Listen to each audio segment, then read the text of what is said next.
home alone when a medical emergency leaves you helpless. Well, that happened 2 weeks ago to a California woman. Her webcam rescue, coordinated from Norway and the Philippines, well, it's probably going to amaze you. CNN's Ted Rowlands explains. When I woke up, my living room was full of all these paramedics, and I wondered what was going on.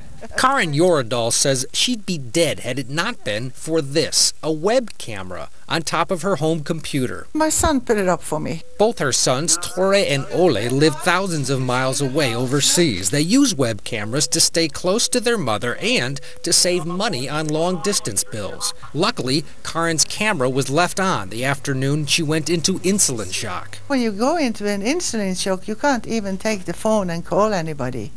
You can't. She was out cold, all alone, in her remote California home, in need of immediate medical care.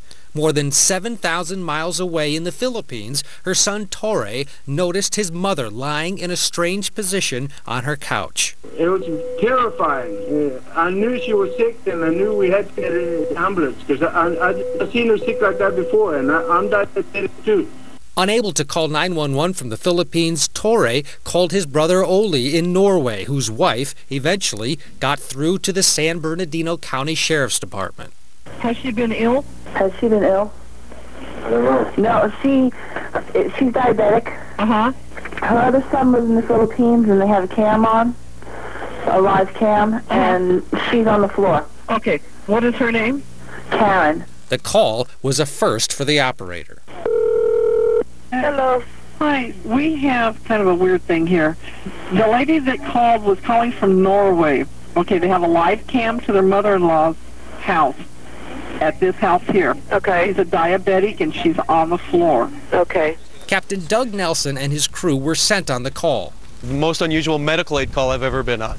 Tore, who is still watching from the Philippines, was sending computer messages to the rescue crew.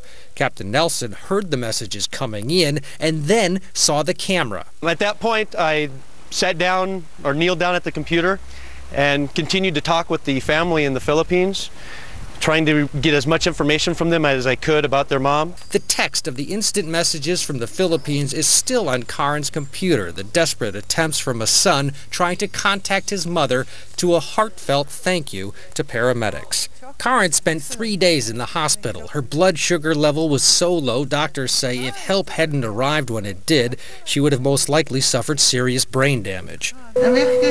Now home and healthy, Karin is back on the computer, talking to her sons, saving money with the web camera that she says saved her life. Ted Rowlands, CNN, Pinion Hills, California.